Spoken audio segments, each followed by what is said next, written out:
안녕하세요. 정보가 세상을 바꾼다 인포뱅크입니다. 이번에 전해드릴 내용은 크림반도 사키 공군기지 폭발, 우크라이나 원거리 미사일 확보, 전황 바뀌나에 대해서 한번 알아보도록 하겠습니다. 여러분의 구독, 좋아요, 그리고 필요하시면 알람 설정까지 부탁드리겠습니다.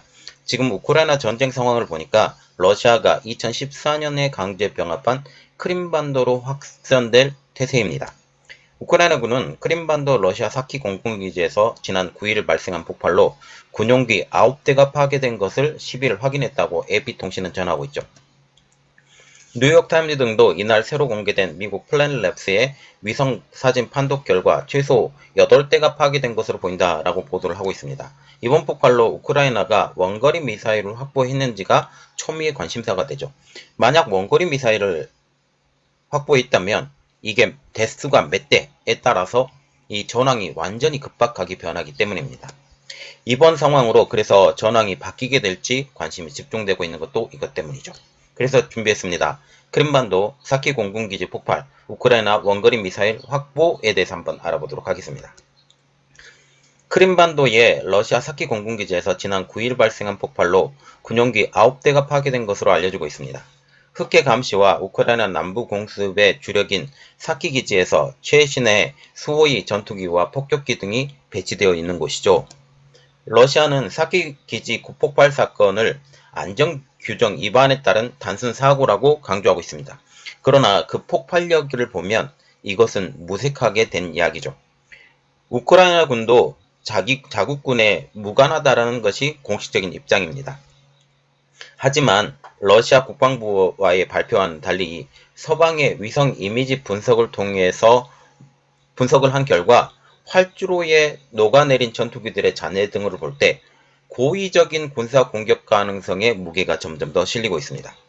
자, 이게 2010년도에 촬영된 지금 사키 공군기지 주기장입니다. 2014년 점령 이전에도 이 기지는 러시아 해군이 우크라이나군과 함께 사용하던 곳이었고 사진에도 수호이 30SM 등이 이러한 러시아 해군기들이 보입니다. 이게 위키피디아의 그림이죠. 지금 보시면 이게 다 수호이 30SM입니다. 수호이 30SM이 지금 있다라고 보시면 되겠어요. 그림은 계속 보여드릴게요. 지금 플래닛레스의 위성 이미지인데 이게 8월 9일 그래서 폭발이 일어나기 몇 시간 전에 크림반도의 러시아 공군기지의 모습인데 여기 박스로 쳐진 데 있죠. 이 박스로 쳐진 데에 지금 비행기들이 놓여 있고 여기에 폭격기가 놓여 있는 것을 우리가 알아볼 수 있습니다. 그리고 또 하나의 그림, 이 첫 번째 그림을 확대된 그림인데 지금 공군기가 이렇게 놓여 있는 것을 확인할 수가 있죠. 여전히 여기 폭격기가 한 대가 있고요.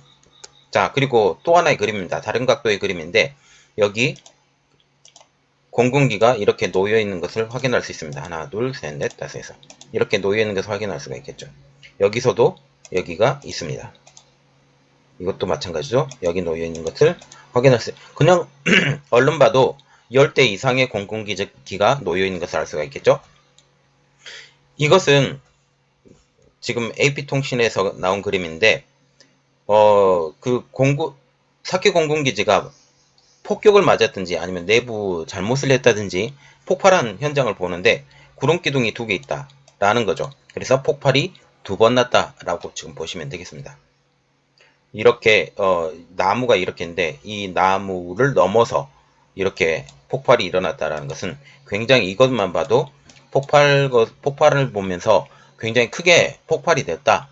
그냥 단순 불이 난 것이 아니다라고 볼 수가 있겠죠.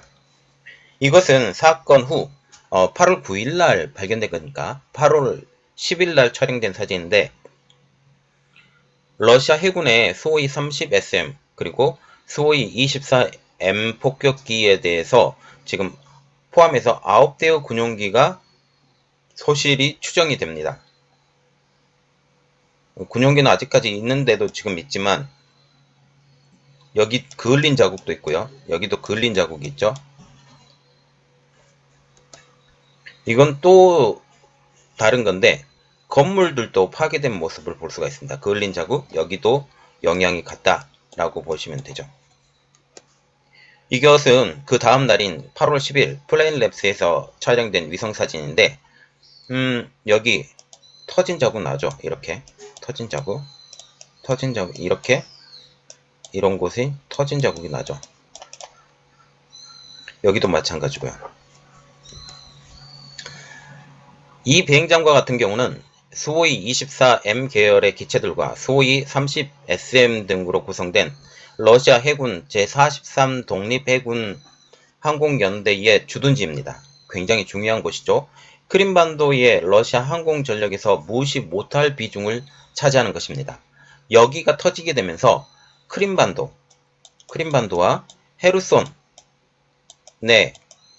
이 공군기가 지금 올라가는데 여기 공습을 하는데 힘이 빠지게 돼요. 그리고 여기가 만약 공격을 받게 되면 어떤 일이 벌어지냐, 헤르손 지방이 완전히 우크라이나 군에 떨어지는 현상까지 볼 수가 있죠. 이것에 대해서 제가 준비를 하고 있으니까 이것은 나중에 봐주시기 바랍니다. 이곳의 파괴로 헤르손 지역과 크림반도를 커버하는 공군력이 사라지게 되는 것입니다. 폭발 규모는 그림에서 보는 것처럼 어마어마한 수준으로 러시아군은 인명피해와 주요 장비 피해가 없다라고는 발표를 했지만 기지 주변에 민간인 부상자도 발생할 정도의 폭발에 그럴 턱이 없다라는 것으로 보이고 있습니다. 우크라이나 국방부는 왜 폭발했는지는 모르겠지만 담배 아무데서나 피지 말라는 트위터를 남겨서 공격을 인정하지도 부인하지도 않는 상황인데, 이게 만약 우크라이나 군의 공격이라면 더 큰 의문이 남게 되는 거죠. 그리고 뉴욕타임즈에서는 우크라이나 군의 고위 관계자의 말을 인용해서 우크라이나 군이 사키 기지를 공격했다라고 전하고 있습니다. 뉴욕타임즈에서는 이렇게 말을 하고 있다는 거죠. 결국 우크라이나 군이 이 사키 공군기지를 공격했다라고 군 관계자를 인용해서 이야기를 합니다. 그러면 궁금한 점 하나, 무엇을 공격했을까? 라는 점이죠.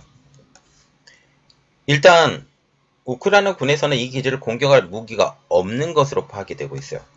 하이마스로 쏘는 GMLRS는 사거리가 90km 정도이고 토치카 U 탄도미사일도 100km 정도의 사거리밖에 되지 않습니다. 그런데 이 기지는 최전선으로부터 200km가 좁게 떨어져 있다는 사실이죠. 그래서 하이마스 공격이 막기 위해서 전선을 뒤로 밀었는데, 만약 여기까지 하게 되면 전선을 더 밀어야 되는 불상사가 러시아군에서는 발생할 수 있다는 사실이죠. 그렇다면 뭘로 공격했을까? 라는 점입니다.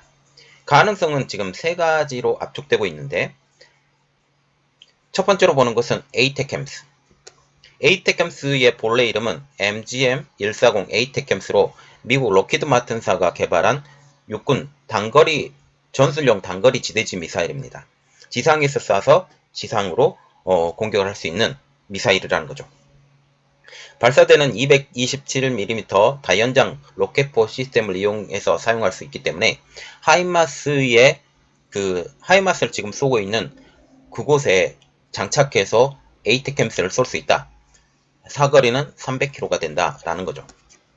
미국은 에이테캠스를 원조하지 않겠다고 여러 차례 밝혀왔죠. 왜냐하면 전황이 더 커지기 때문에, 러시아 본토도 공격할 수 있기 때문이라는 거죠.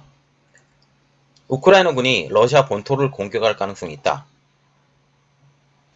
지금 북부지방과 같은 경우는 거의 다 밀어냈기 때문에 지금 러시아 본토까지 공격을 할 수 있는 여건이 되는 거죠. 이것 때문에 걱정을 하는 것입니다. 하지만 에이테캠스를 준다면 그것을 하이마스에 넣어서 쏠 수는 있습니다. 그리고 크림반도는 미국도 거기가 러시아 땅 아니야 라는 입장이죠. 그동안 미국은 비밀리에 에이테캠스를 우크라이나에 제공했을까라는 의문도 나오는 것입니다. 그러나 이것은 아무도 모르는 사실이죠. 줬다면 공격했었을 가능성은 있으나 아직까지 어디서도 사용했다라는 얘기가 나오지 않는 상황입니다. 하여간 공식적으로 아직까지는 에이테캠스가 들어가지 않는 상황. 우크라이나 측의 공식 발표가 계속 한 듯 만 듯한 애매한 분위기인 것도 에이테캠스를 사용을 드러내게 되면 안 되기 때문일 가능성이 있다라는 거죠. 자, 지금 제가 트위터에서 하나 올라온 것을 지금 봤는데, US to transfer MGM 140 Army Technical Missile to Ukraine on add punch for HIMARS. 자, 이게 무슨 말이냐면, 미국이 우크라이나에 MGM-140 에이테캠스를 줬느냐? 줬을 것이다 라고 지금 얘기를 하고 있고, 이것은 하이마스 장착 시스템에 넣어서 쏠 수 있다, 이렇게 말이 나오게 된 거죠. 두 번째로 보는 것은 넵튠 대함 미사일입니다. 지난 5월에 모스크바함을 가라앉힌 넵튠 대함 미사일이 공격에 동원됐을 가능성도 없진 않습니다. 넵튠은 사거리가 280km 있기 때문에 크림반도 사키 기지를 공격할 사거리 정도는 나옵니다. 대함 미사일이라고 하지만 정해진 좌표에 따라 날아가는 대지 공격 모드로 존재하기 때문에 우크라이나의 미사일 재고가 충분히 있다고 하면 충분히 공격할 수 있습니다. 다만 문제는 재고이죠. 러시아 측이 미사일 공격으로 이걸 만드는 공장을 이미 파괴했고, 코로나 등으로 그전에도 생산량이 아주 적었던 것으로 알려지고 있습니다. 다만 그 뒤에 우크라이나 측이 추가로 미사일을 생산해서 재고를 보충했을 가능성도 없진 않습니다. 원래의 공장이 파괴되었다고 할지라도 기술력은 이미 가지고 있기 때문에 다른 비밀 작업장에서 만들지 말았을 경우도 없고, 부품 등의 보충도 여기에 들어가는 반도체와 같은 거죠. 그 반도체나 화약 같은 것도 미국이나 나토 등의 도움으로 충분하기 때문입니다.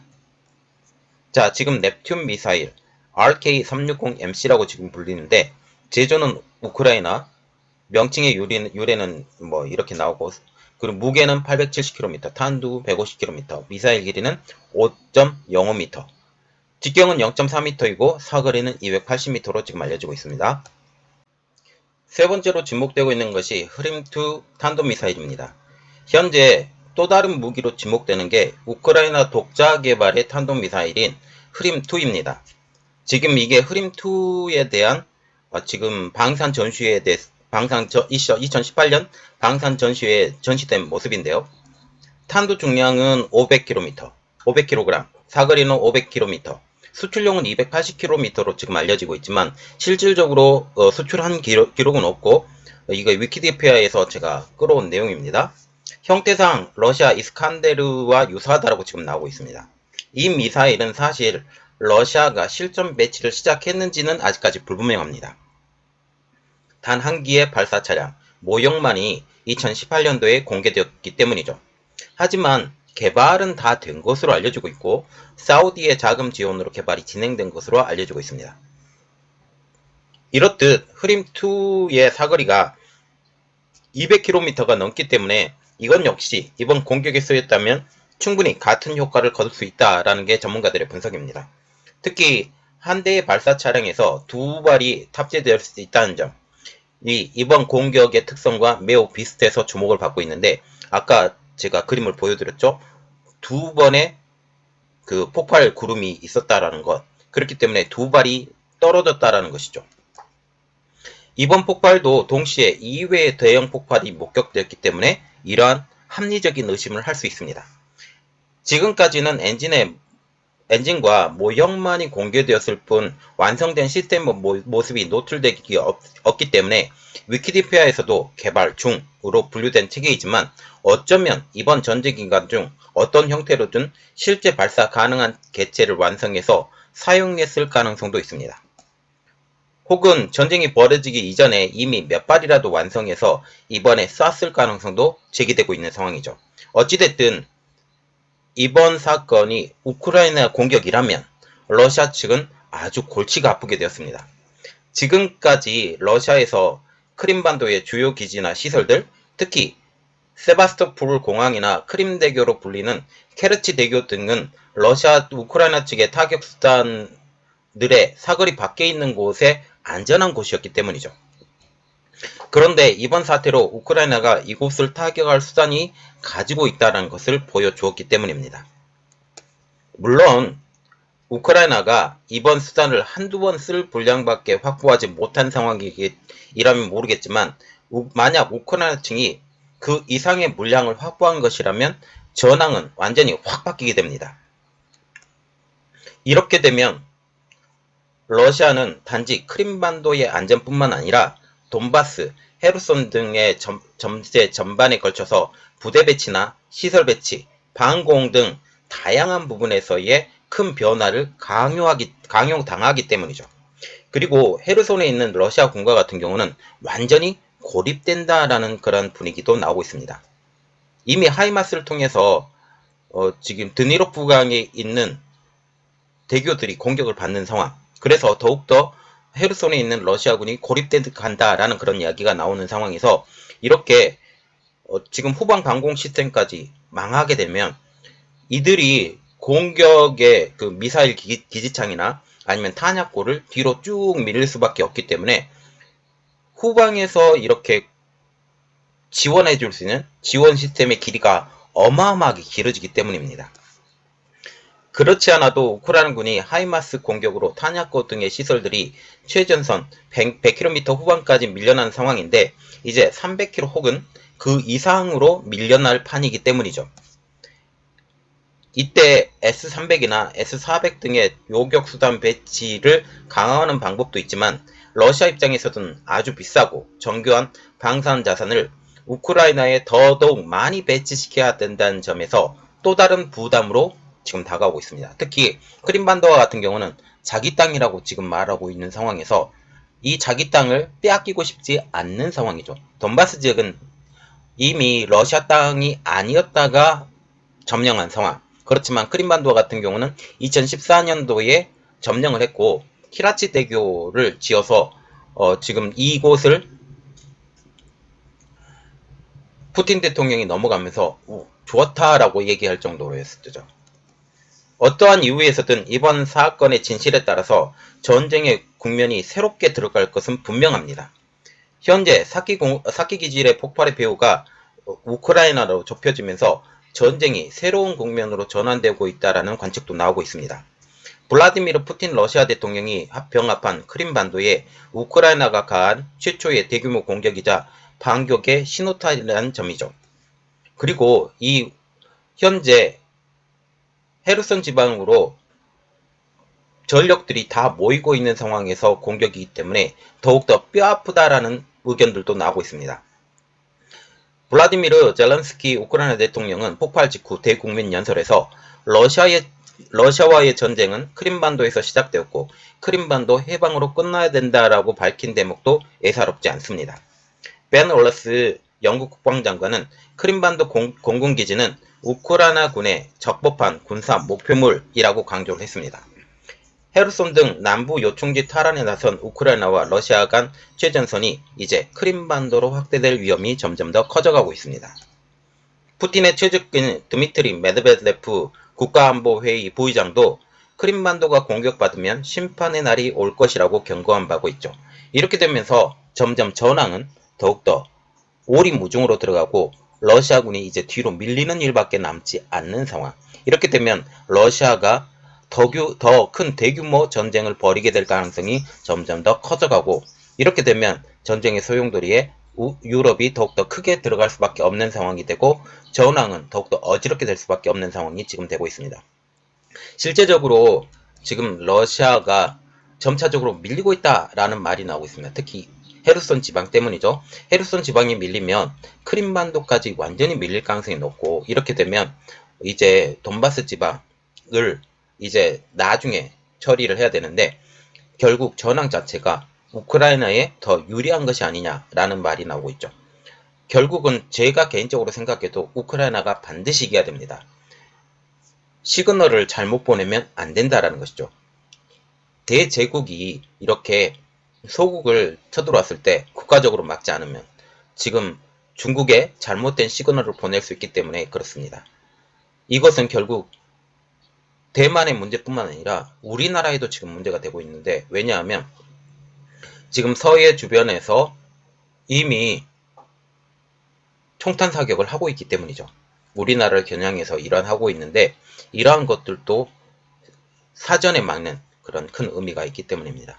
이번 내용은 여기까지 하겠고요. 저희 내용이 여러분들에게 도움이 되셨다라고 생각을 하시면 구독과 좋아요 그리고 필요하시면 알람 설정까지 부탁드리겠습니다. 감사합니다.